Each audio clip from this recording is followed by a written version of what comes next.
Halo Sobat Komunikasi, pernahkah terpikir bagaimana proyek sebesar Ibu Kota Nusantara atau IKN bisa benar-benar menjadi ruang yang partisipatif dan demokratis? Hari ini kita akan bedah proyek strategis ini melalui kacamata teori tindakan komunikatif Jürgen Habermas.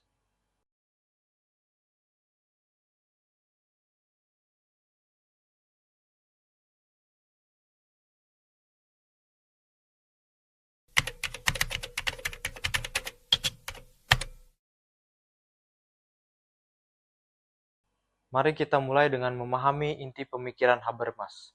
Jürgen Habermas, seorang filsuf dan sosiolog Jerman, berpendapat bahwa komunikasi adalah kunci utama pembentukan masyarakat yang rasional dan demokratis. Ia memperkenalkan konsep tindakan komunikatif. Bagi Habermas, tindakan komunikatif terjadi ketika individu-individu berinteraksi dengan tujuan mencapai pemahaman bersama atau konsensus. Bukan sekadar mempengaruhi atau mengontrol. Ini bukan tentang siapa yang paling kuat suaranya, melainkan tentang argumen rasional dan kekuatan argumen yang lebih baik.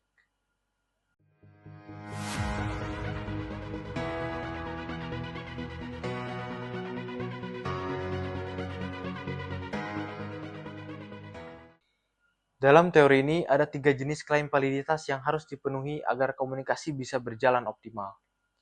Kebenaran, ketepatan normatif, dan keaslian subjektif. Artinya apa yang kita sampaikan harus sesuai fakta, sesuai norma yang berlaku, dan disampaikan dengan jujur. Ketika ini terpenuhi, maka ruang publik ideal yang dapat terbentuk di mana setiap orang memiliki kesempatan yang sama untuk partisipasi dan argumen rasional menjadi penentu kebijakan.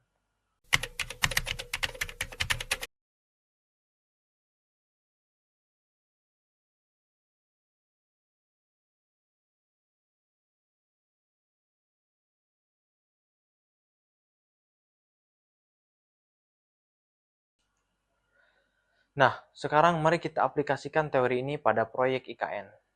Pemerintah menyatakan IKN akan menjadi kota yang inklusif, berkelanjutan, dan didesain partisipatif. Namun, apakah ruang komunikasi publik dalam proyek ini benar-benar mencerminkan prinsip-prinsip Habermas? Sejak awal perencanaan, diskusi tentang IKN banyak didominasi oleh narasi-narasi pemerintah.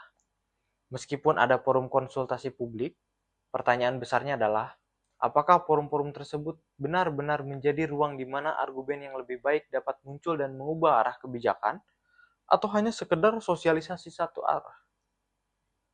Apakah klaim-klaim validitas Habermas, yaitu kebenaran data, ketepatan normatif dalam proses pengambilan keputusan, dan keaslian partisipasi masyarakat telah terpenuhi secara optimal?